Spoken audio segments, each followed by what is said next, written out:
chérie, mon beau Paris, c'est toujours toi que j'aime.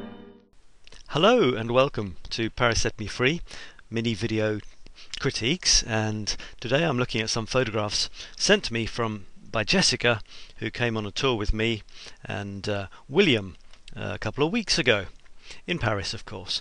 And now Jessica did some really good shots on what some people think is the most horrendously horrible building in Paris, possibly the world, the Pompidou Centre, or Beaubourg as they call it here.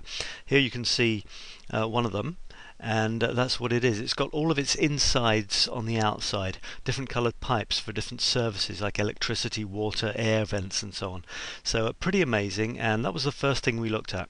And here's a shot from Jessica. Now what's interesting about this building, as you can see here, is that they often have, well, inside its famous art museum, amongst other things, and they often do funny exhibitions. And look at this, it's like some sort of bird's nest sitting on one of the railings.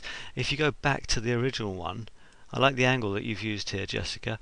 You can see it's there. That's the thing. Now, which do I prefer out of these? Well, it's difficult to say because they're not the same. There you see the whole thing, and this is a hint that you like angles, because that's certainly at a good zappy angle, which I do like. And so is this. And I do love your angles. It's this slap bang in the middle. It's difficult to say if that should be in the middle or not. Sometimes they say the centre of interest shouldn't be. There it is, slap bang in the middle. And yet if you look at this line, you've got about 1/3 of the picture is nothing, sky, and then the other 2/3 are busy, full of stuff. So that's a nice balance there. It's often nice to have the photograph divided into a third of it one thing and 2/3 another. Now let's go down to another of your Pompidou Centre pictures. There we are. And you've got an even crazier angle. This angle here is actually vertical, going up and down. So and there's the same little thing. So another amazing angle, playing with these. I'm a big fan of angles because look, you've already got the angles, the sides of the frame, giving you those very well horizontal and vertical angles, the way people normally look at photographs. So if you tilt the camera, you're suddenly getting what are also vertical and horizontal lines originally have suddenly become these amazing diagonals. So I like that a lot. And there again you've got that kind of, you've got one big fat line there and these smaller diagonals setting it off nicely. So that's another good one, I think. And finally on your Pompidou Centre set is this one. You've taken a corner of this building, and you've hey, we've got a pretty amazing angle there again, and you could always turn that angle around a little bit. You know, what about if you looked at it this way? There we go, and had it like that. Yeah, that's another way, and it's perhaps slightly less wild than the other one, which almost had it lying on its side. So with angles are good, but if you do them too much, like so it's lying on its side, that can be a bit too strange for the eye to deal with. So some amazing shots of the Pompidou Centre, well done with those. I'm going to zoom over now to another wildly angled one. Here we go, vroom! There it is. It's a typical Parisian cafe, and it's very interesting because the angle you've taken it, I'm not sure if that's the angle that you were thinking when you did take it, because it does look like the seats are almost facing. You can imagine if people were actually sitting on these, they'd sort of go splat onto some sort of imaginary ground here. And here the person on this seat would actually have their back on the floor, as it were.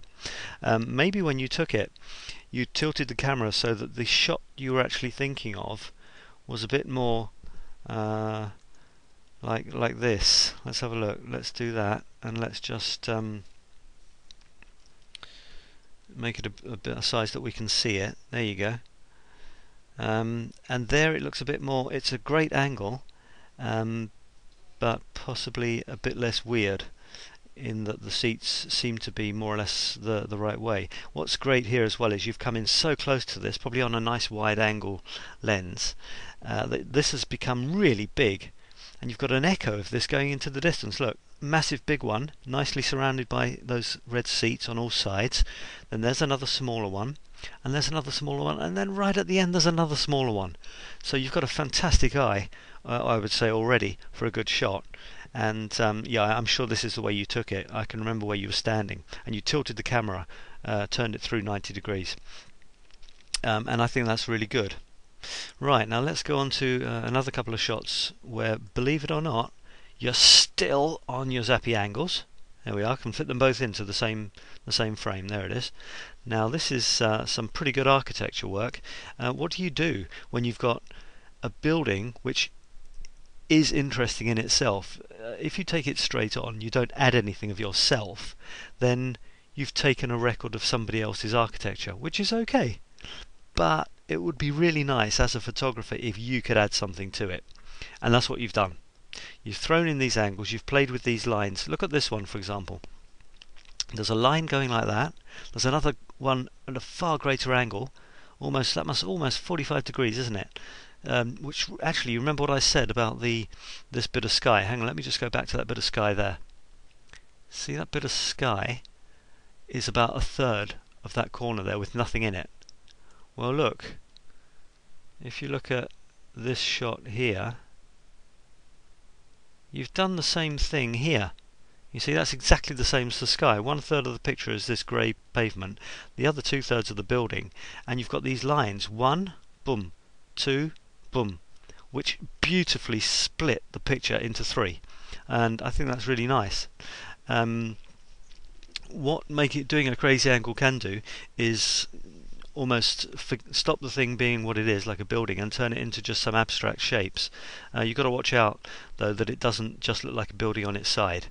Things you can do that well with is like drain pipes and stuff. You can throw a zappy angle in, and it just becomes these sort of abstract shapes zooming around your picture frame. When it's a building, watch out that it doesn't just look like a really weird lying flat on its back building. There, I like it. I really do. I think it's great. And again, that's a bit like the tabletop in the cafe shot. It's really big because you're close to it, and they go back into the distance. This one again is nice. You've got these. It's amazing. It's very famous. This place, Belfast, famous for these long arcades with the lovely ceiling. So another good attempt there. Maybe have someone walking there, but then again that might have messed it up, mightn't it? Okay, I've got enough time for 2 more shots, and I'm going to go down to one where the angle isn't the major thing in the photograph. And there it is.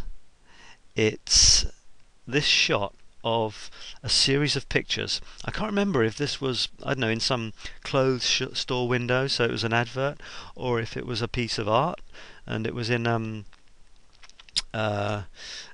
art gallery in Place des Vosges that we were in. I can't remember honestly, but it's funny because you've got so many people. Now, what I might have done to add something of it, because this is pretty much a record of what someone else has done, which is fine. But as a photographer, you want to be adding your own thing to it. How can you do that? You can include something that isn't part of this in the shot and make it your shot. So I would have waited for a person. Maybe you did in another shot, I can't remember.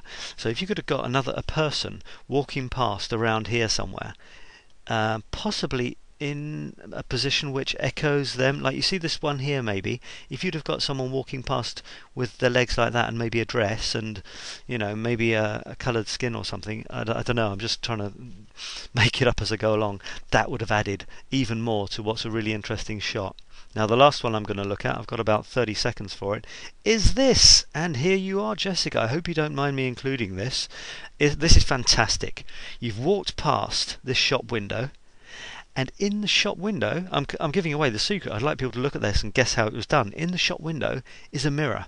So you're reflected both in the mirror and in the shop window. Now I think there was a slight difference in the distance between them. So this, you look at the reflection closely, it's slightly out of sync, and you held up the camera and clicked at just the right moment. It's brilliant. And there's me and William in the background for good measure. Thanks a lot, Jessica. See you again in Paris soon. Bye bye. Depuis que je suis à Paris, le jour et la nuit, je suis gris. J'ai compris la douceur de vivre. Je suis fou de joie, je suis ivre. Depuis que je suis à Paris.